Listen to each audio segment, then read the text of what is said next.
Okay, so I thought I would go ahead and start with some of my favorite ant patterns. And the first two that I'll share are flies that I fished before and have done pretty well. And the last one I hope I have time for, and it's a flying ant that I came up with. And full disclosure, I have not fished it, but I'm really looking forward to the coming season and giving it a shot.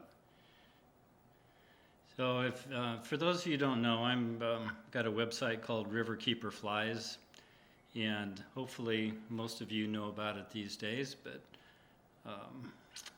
this is my home page, and go into the fly patterns and you'll be able to find over 300 fly patterns that I've got in there. And the first one we're going to tie is a Arrick's ant. So this is just a standard parachute fly pattern, nothing fancy about this at all. And if you type parachute Adams, purple haze, it's all the same technique, it's just that the bodies are a little bit different. So I'll start with that one. And for the hook, I'm just going to use a Daiichi 1180. I'll be tying this in a size 14. I fish this in size 14s and 16s in cinnamon and black, and I'll be tying the cinnamon version tonight. For that, I'll be using Danville 70 denier in brown, and I'll explain why. And then I'll use some superfine dubbing on this particular fly. I plan to use a variety of dubbing tonight. It's all dry fly dubbing, but just different dubbings, and I'll talk about that as I apply the body and the dubbing for each of the flies. For the post, I use some white poly, and the hackle is just some brown. So let's maybe get over here to the vise. And this is our fly for tonight. So you notice I said that I'd be using some brown thread. And you can see the segmentation, which is why I'm using the brown. So if you're using black, the whole fly is black, and you won't see any difference in that. But this particular one has been popular, and I fish this in a lot faster water. So this is a favorite fly for when we fish on the Madison River, and it's very visible with that white post. I'll put a hook in the vise, get my scissors and ready, and I start right behind the eye of the hook. I go about halfway down, and then I want to come to about the 1/3 mark, back to the 1/3 mark. And for my poly, I got this tip from our friend Al. This is Fentex slipper and craft yarn. And you get a whole skein for somewhere around $8, something like that.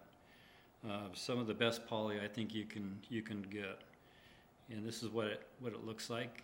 It just comes off the skein, and I use for size 14 and above. I use a whole piece. And if I'm tying size 16, I'll just separate these fibers and end up tying a post with less of those. And I like to tie my posts in first. I know a lot of people go the other direction, tie tails and that sort of thing, but I prefer to do it this way as I build my taper. It just works pretty well for me. So I just tie it in. I won't post it yet. I'll just keep it out of the way. Use touching turns on the way down. And then I'm going to build the body from the point of the hook around the bend. And for that, I'll be using the superfine dubbing tonight. So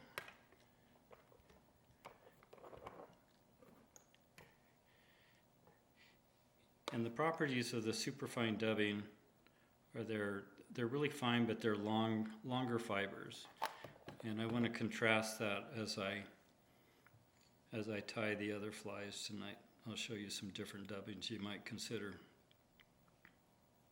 So I just apply, put it onto the thread, pretty simple.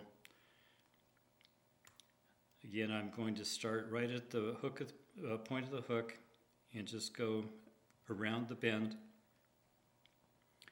Generally, when you're tying dry flies, you'll stop at the barb, but then when we're tying ants, I want to go around the bend of the hook.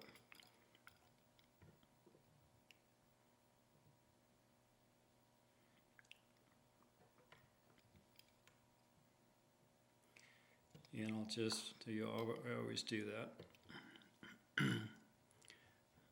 Catch the hook point.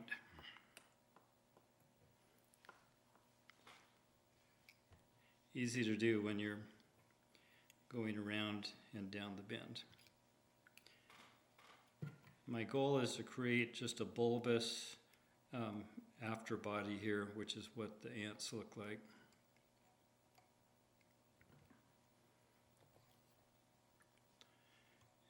And you notice I use a little bit of a dubbing at a time, so I'll just keep applying it. I don't like to use too much at a time.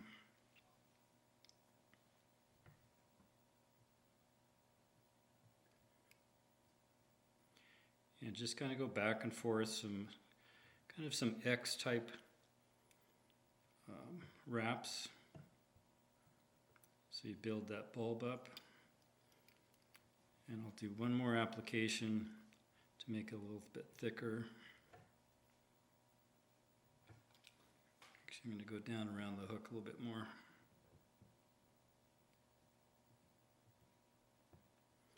And we'll end right here. Now you remember we had that brown banding, and so we'll just make this a little bit thicker in here.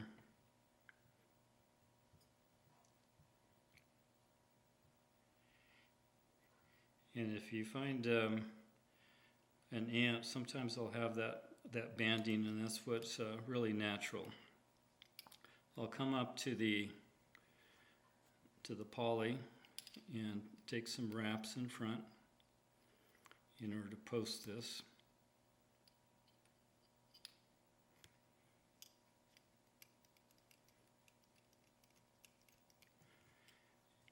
And now I will take my thread up the post and pull. Do that every once in a while. Let's tighten it. I'm making touching turns on the way up. And then this is a trick that I learned from Al Beatty. Go down and around the hook and then back up. And that just builds a stronger post.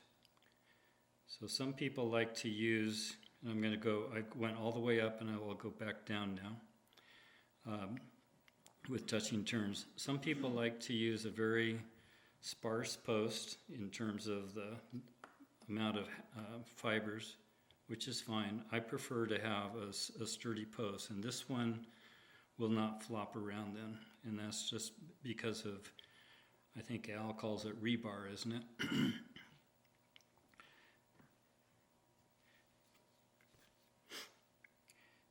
Now I've already prepared the hackles, so I've stripped off the barbs, and I like to tie it in front, and I have the shiny side towards me. People have different opinions on that as well, and I'll show you why in a moment. And I'm just going to go up the post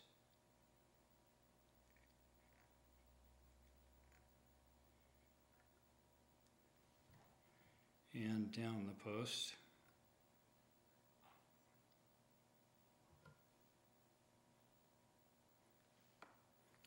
And flatten my thread, and we'll use some more dubbing now.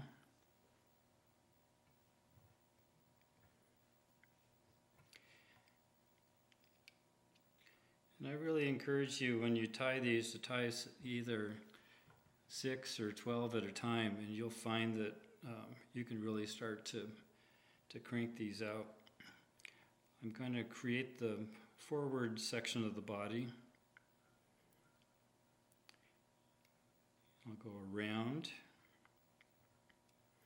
And there's no magic with number of wraps, so I'm just trying to keep my dubbing tight. I'll use just a little bit more.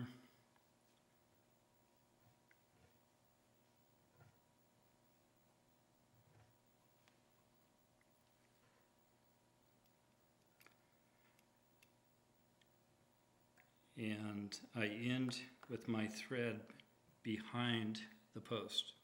So the reason I do that, I'll take this, wrap it, and I'm going to wrap or tie off the hackle around the post. And so my first wrap, in order to tie it off, is going to be that direction. So I want my thread to be behind.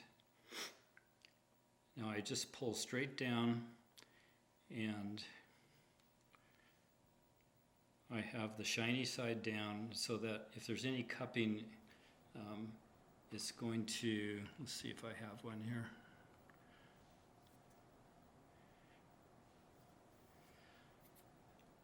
The barbs, when they come off of the rachis, or the stem, it's called the rachis, but this is the shiny side on this side and the dull side here.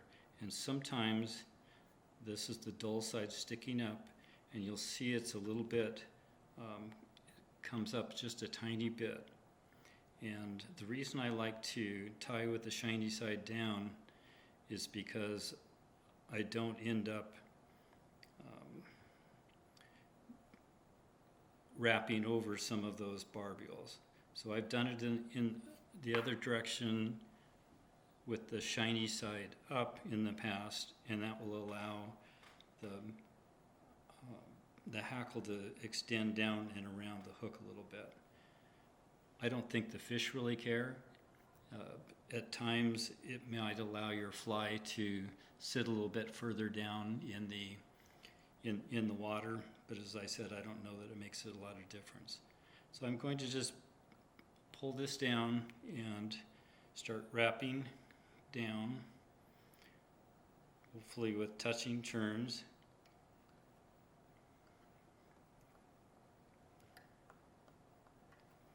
And I'll use 5 or 6 wraps. And then, as I said, my thread is behind the post, and I will start to take wraps around, and I'm moving my thread around so I try not to capture any of those barbules. And that's 3 wraps that I use to secure it.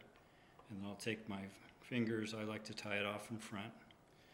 You can tie it off around the post if you like. I just prefer this way. And then I will I'll finish the fly with a 5-turn whip finish.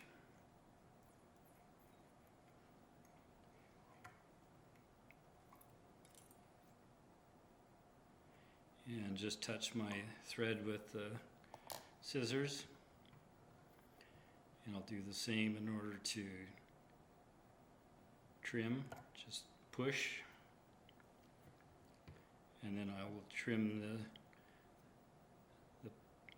the post. It's probably about if you were to go back to where the body is, it's probably that tall, but I don't think it makes a lot of difference, whatever you prefer. So that's Arrick's Ant, a really simple fly, just a few subtle techniques that I wanted to share in order to help you tie those. I used the Fintex. This is slipper and craft yarn. And if you go to my website on for the fly pattern sheet, there's a link to Amazon for that you can just click on that. I might get 5 cents out of for the purchase, but that's the easiest way for me to share that. I've used a variety of poly that I bought from a lot of places, and this is, again, I'll just want to thank Al Beatty for that. He's the one who turned me on to that for many years ago, and I'm still using the original skein, and I've given a lot away at expos, actually. Okay, so let me go to, if there's no other questions, then I will go to the next pattern, CDC ant. So this one is another effective one, but I find that I've used it for a period, or actually for a long time, but I don't tend to use it in faster water. So this one is good along the edges, in spring creeks and my home waters of the Metolias. If I do fish it on the Madison, it would be on some of the eddies, and it's a little bit smaller fly, although you can tie the ant, Arrick's parachute ant, in smaller flies as well. But I just wanted to show some of the different CDC feathers that you can use for this. And this one has an option, and I hardly ever tie it like this, but I did for this picture. You can see there's a little brown piece right here. It's supposed to be black, but that's moose that I'll show you I'll tie it with that tonight. But this is for, Renee Harrop calls that an outrigger to help stabilize the fly. There's one here too, but it's black and it's very difficult to see. This particular CDC feather is just a CDC feather. This feather is a CDC puff, and I'll show you the difference in those. On this particular fly, I'm using 2 CDC feathers, and this one, I just use 1 CDC puff. I'm just going to tie this one tonight, but I will show you what this feather looks like. So in this particular fly, I'm going to use Tiemco 206. It'll be in size 16. Since I'm tying a black one tonight, I'll use black thread. And I will use some of Renee Harrop's dubbing, so that's one of the dubbing that I wanted to share with you. We'll tie in the stabilizer, use 2 wings of CDC and black hackle, and again back to the black dubbing. Again, this is our fly for tonight.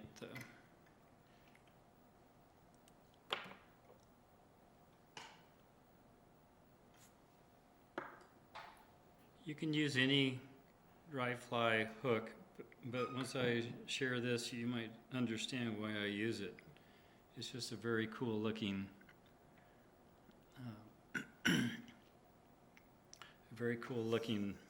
hook. And I'm using Danville thread in black. I'll start my thread on the hook, making touching turns as I go back, and I'll stop at the hook point again. This time I'm using Renee Harrop's black dubbing.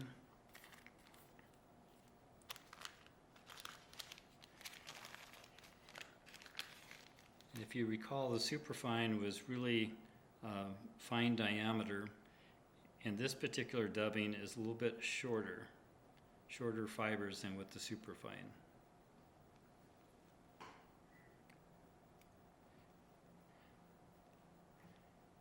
So I'll start applying some dubbing.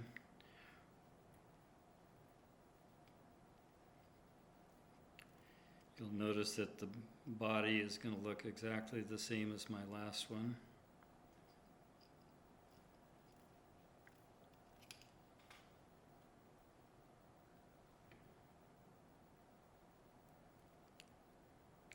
I'll go down around the hook, trying to keep my dubbing tight.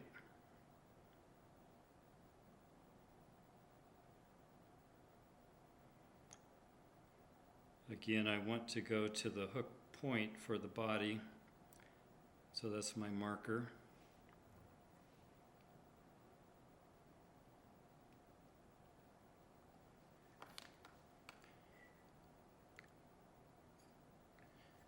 So you can see the pronounced body. This isn't a mayfly.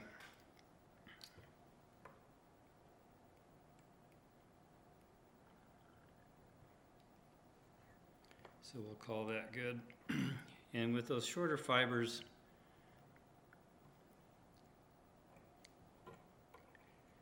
I trim those out a little bit. So the next thing I'll do is just take 2 fibers, one at a time, of moose.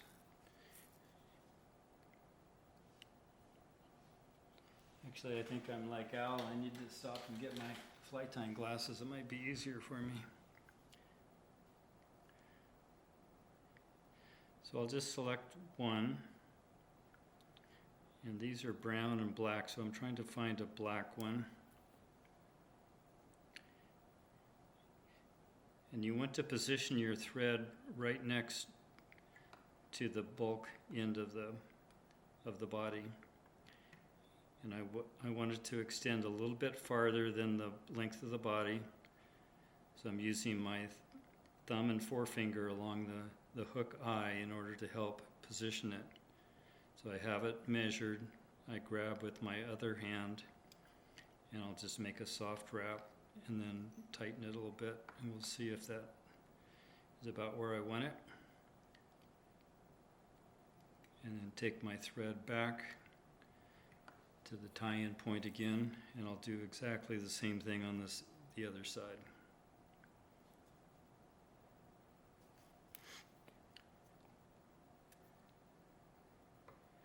Try to match up the lengths.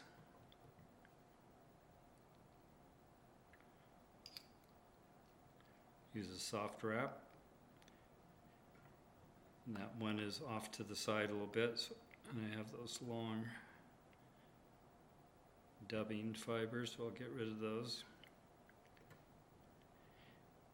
And by those soft wraps, you can use your thumbnail and position the moose, and then I'll hold it and tie it in tighter.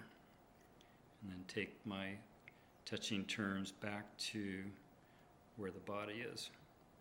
And there we have our stabilizers. Get rid of the ends of the moose. And now we'll go to CDC. So CDC over the years, I've used a variety, and the best I found for quite some time was the Trout Hunter brand. So Rene Harrop, for those of you who don't know who he is, he's been on the Henry's Fork for years and years, and he's a fantastic fly developer and excellent tyer. And he ties flies for his Spring Creek or his Henry's Fork. And so he's got products that he would sell, and I ended up using his Trout Hunter CDC for a long time, and then in recent years I had more and more problems with for the consistency. The stems were much thicker and harder for me to tie. There was a variety, many of them were larger feathers that I couldn't use. And about 3 years ago, I happened to see him on the Henry's Fork, and I asked him about it, and he said, yeah, it was getting more and more difficult to find quality CDC feathers. So it just so happens that one of my other favorite shops is Blue Ribbon Flies, and within the last year or so, they started carrying this wild duck CDC, and it is fantastic. So the stems are pretty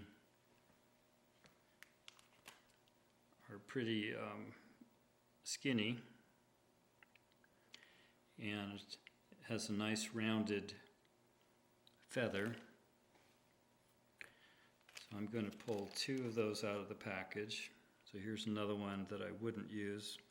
It's I don't like the tip of it. But they happen to be smaller and is a little more dainty, and you're able to do more things with it, I think. So I'm looking for 2 feathers that the tips are about the same. And there's if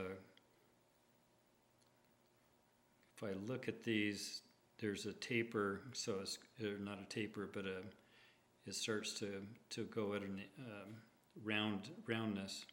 And I'm going to put those back to back so they will kind of separate from each other. So I'll try to put these together. And then one tip that you just can push and pull with your thumb and forefinger in order to even the ends. So now I have 2 feathers, and I will tie them in, just extending over the body a little bit.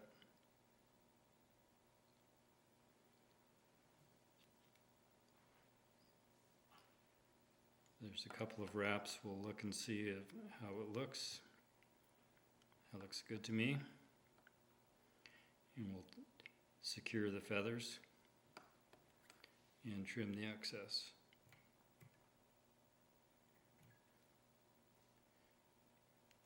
And if you like, you can trim these CDC barbules and use that for dubbing on other flies. It works really well. Now, if you're going to use a puff, this is what a puff looks like. This is one of the puffs. They come in different sizes. They're a little crazy, but if you just bring all the barbules together, you'll notice that I can get a very similar looking wing. And I don't know that one's any better than the other, but I just wanted to share the different types of CDC with you, so when you go to a fly shop and you see something called puffs or just CDC, that you have an idea of how to use those.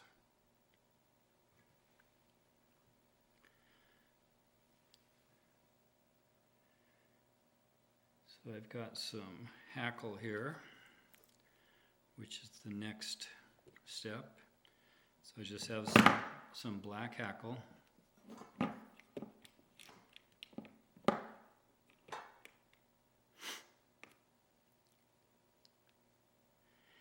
I'll have the shiny side forward. I'll take my thread back to where the wing was.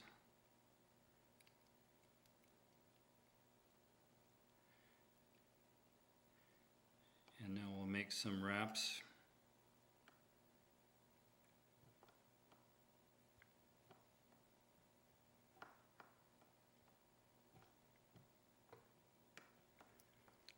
I like to end a lot of my hackle by having it straight up, and I open it up a little bit by pulling it forward, and many times you can get the thread between those barbules and not bind any of them down. We'll trim that, and we'll finish the fly with a little bit more dubbing.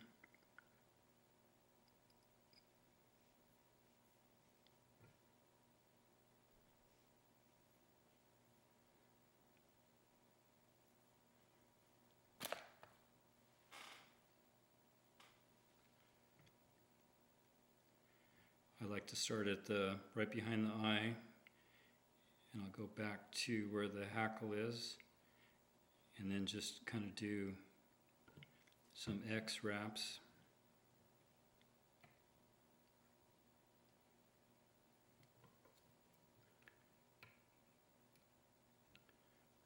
Get some of the dubbing out. Flatten my thread and we're ready to whip finish.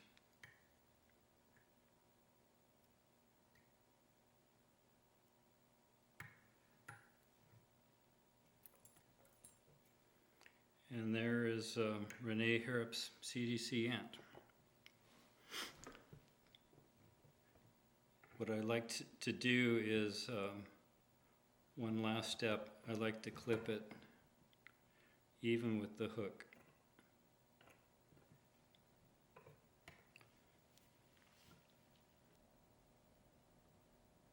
This last fly is just something that I came up with. Karen and I are headed to Patagonia here in about a week, and one of the flies that they suggested we bring is an imitation for a flying ant. And I've tried to tie different flying ants before. I've got one that I'm working on, and I call it the upside down flying ant, because when I'm on the Metolius at certain times of the year, these flying ants hit the water and they land upside down, hence the name, the upside down flying ant. But I'm still working on that. But this one I thought looked pretty realistic. And so I'm anxious to give it a try. I just did a Google search and looked at some. This is a variant of different flies I've seen, so I didn't really put a name on it because I don't want to take credit for it. But it's just, I do a lot of what I call variants. I look at different fly patterns and pictures and try to come up with something that looks good for me. In this particular case, I will be using a Daiichi 1160. It's a hook that's rounded. I'll show you that in just a moment. And I'll be tying it in a size 12 tonight. Again, I'll use Danville thread. And the back is foam, some 2mm foam. As I mentioned, the dubbing, this time I'll be using Spirit River. The hackle tips, I'll share that in just a moment. I'll have hackle of black, which imitates some of the legs. We'll use some more foam and dubbing for the front part of the body.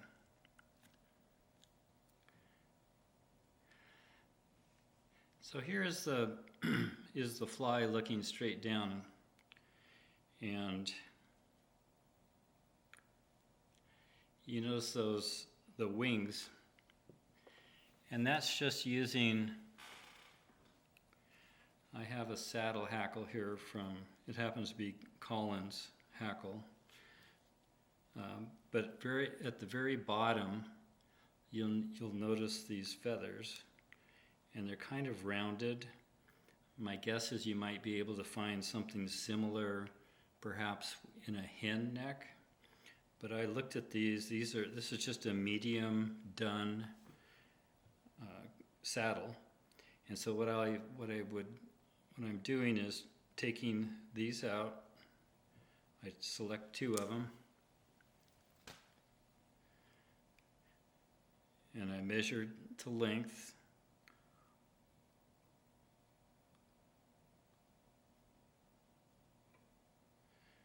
Carefully pull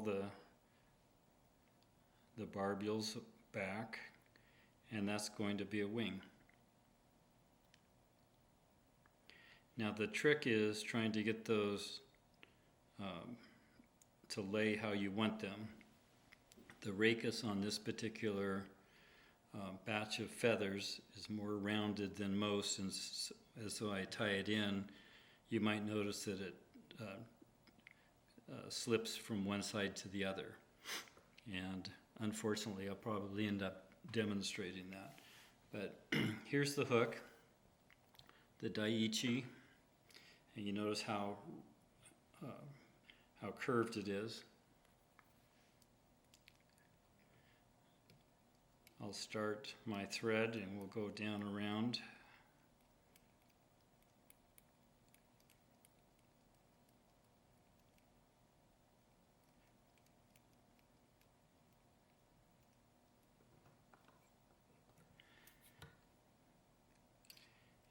in this particular fly, I tied a dozen of them, half a dozen in size 10, half a dozen in size 12. And I noticed on some of them I didn't go down around the hook far enough, so that's why I suggest always tying a few at a time.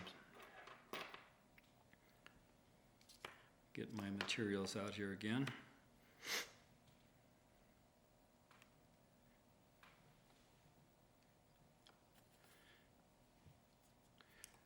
As I mentioned, I just take some 2mm black foam. I'm just going to create a point. And the reason I cut it like this, so I don't have as much bulk when I tie it in.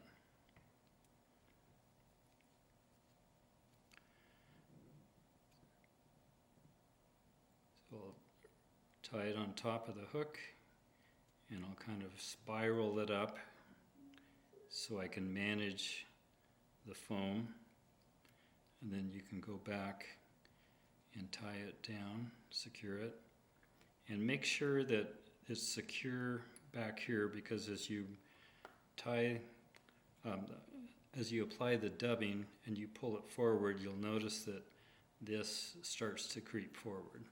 So that's always a good sign. I pull back down and make sure that I've got that secure.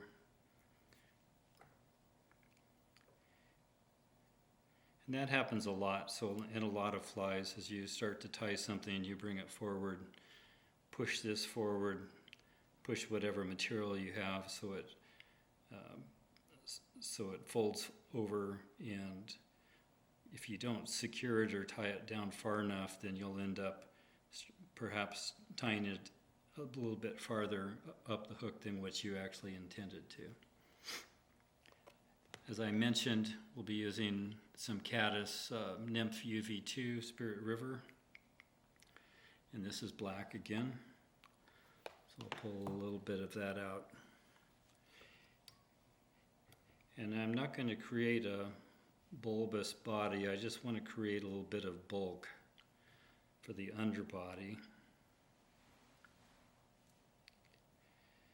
And this dubbing, I just feel it now, and it seems a lot finer than the Renee Harrop dubbing. Again, as I mentioned, I don't know that it's good or bad, it's just different.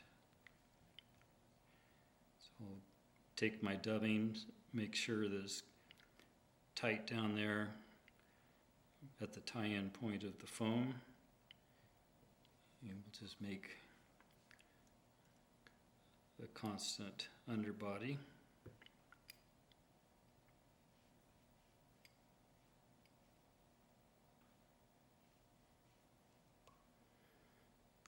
And I'll highlight this. Here's a piece of the dubbing that looks like a little bit of a ball here, and that isn't going to dub very well. So you'll see that in some of the dubbings, and just throw that away. Don't even try to manage with it.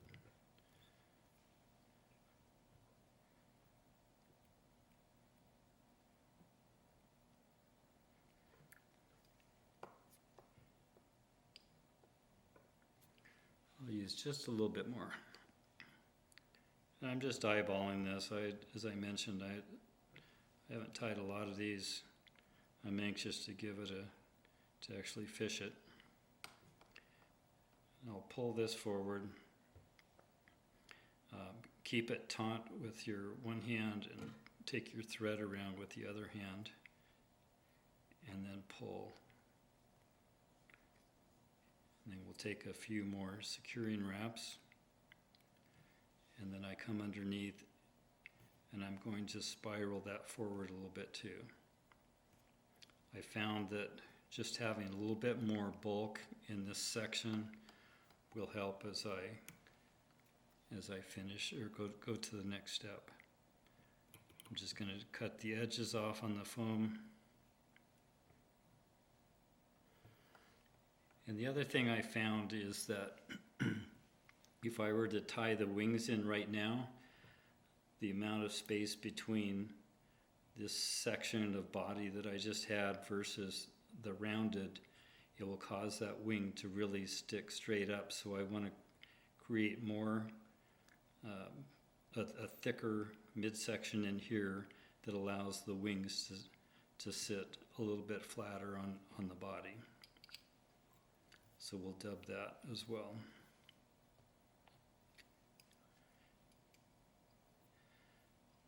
So it provides two things. It provides a little bit more bulk, and it also allows a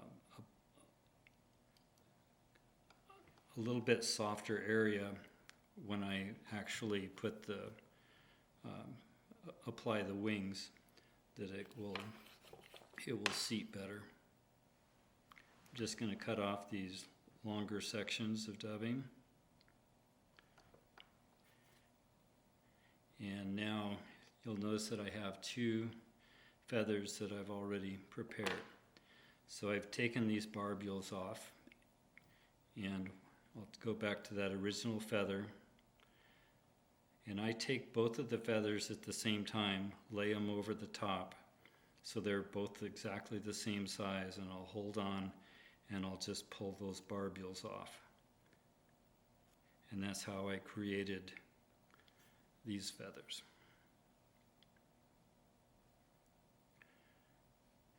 So I'm going to align the tips again so they're pretty close. Actually, I don't need to do that since I've taken them. I'm just going to cut these off. And since I tie them in one at a time, it doesn't make any difference whether I lined them or not. So, and as I position the wings, I want a little bit of the barbules to tie down, but not too many. So this is where I'll adjust them a tiny bit. And then I hold them to about what I feel is the right proportion. Again, I use my thumb and forefinger and the hook just to anchor that. And then I'll take my other thumb and just hold it.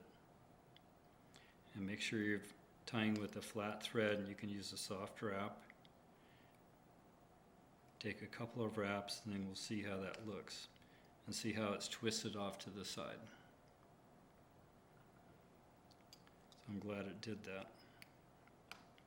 Not really, but it shows you how sometimes they're just a little bit tougher.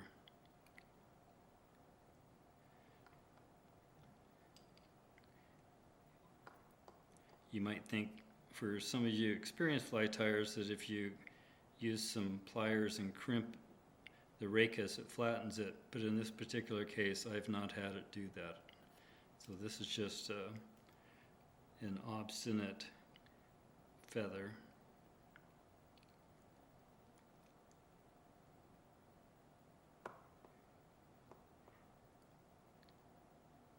And then I take both hands and I'll just slightly pull the feather in. And I don't know if you can see it, but there's some barbules that are tied under the thread. So that I'll use that for my first wing, and we'll do the same thing on the other side.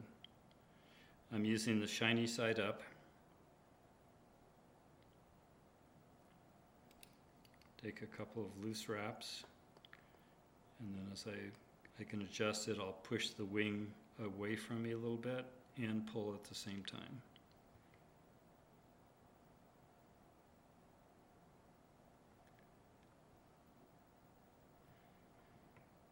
And you can manipulate them with your fingers a little bit. Push them off to one side or the other. And honestly, there's two things you're tying for. One is for the fish and one is for the fly tyer, or the fly fisherwomen. So I think when a fish hits that, it's going to mess it up anyway a little bit, so it probably won't matter. But it matters to me when I tie it. So I'll hold these, and now I'll crimp down on some of those, and we'll trim the butt ends of those hackles. I don't have a really good proportion of what I used for the body. I just tied something that looks good. But this next section I just wanted to show you is a little bit skinnier. So for the top section, we're going to cut this as well.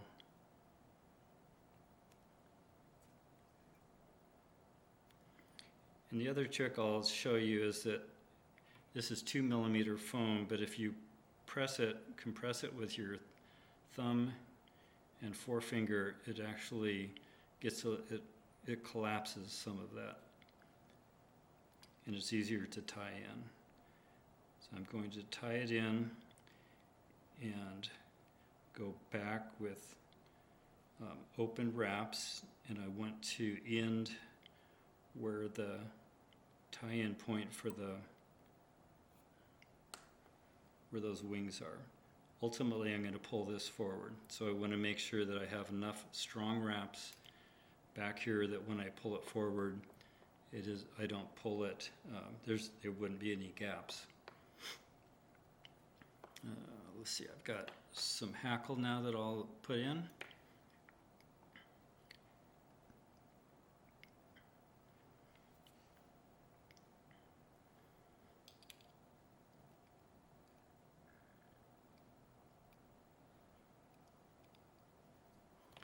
And a little bit of dubbing.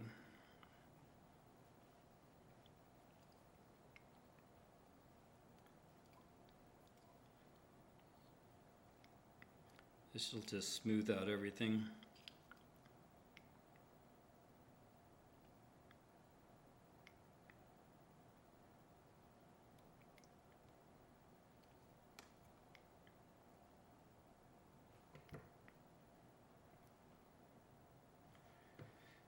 And now I'll take some open wraps of hackle.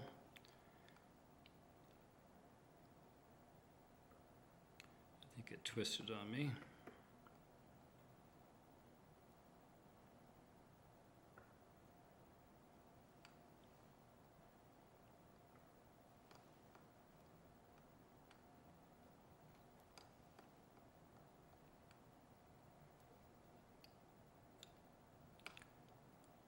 Again, I tie my hackle off, put the thread, open it up,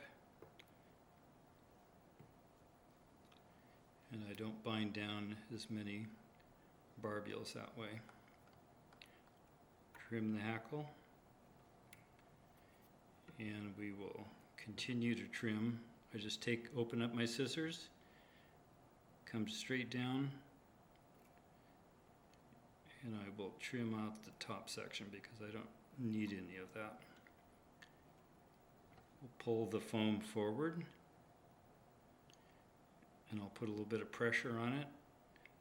And with my offhand, my other hand, I'm pulling tightly, and then as I pull down on the thread, I create a really nice taper for the head.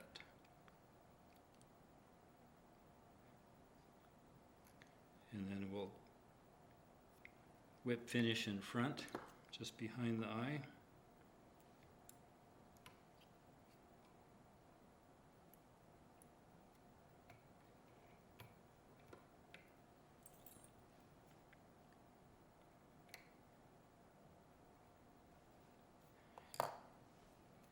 I pull this forward and trim it, and then I'll trim off each side to have a little bit smaller head.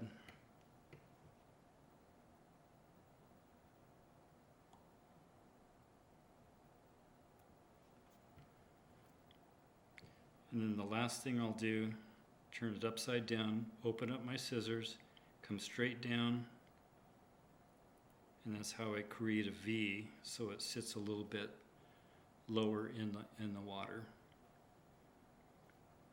And I will give that a try and report back on my RiverKeeper Fly website at some point. But that's a fly net.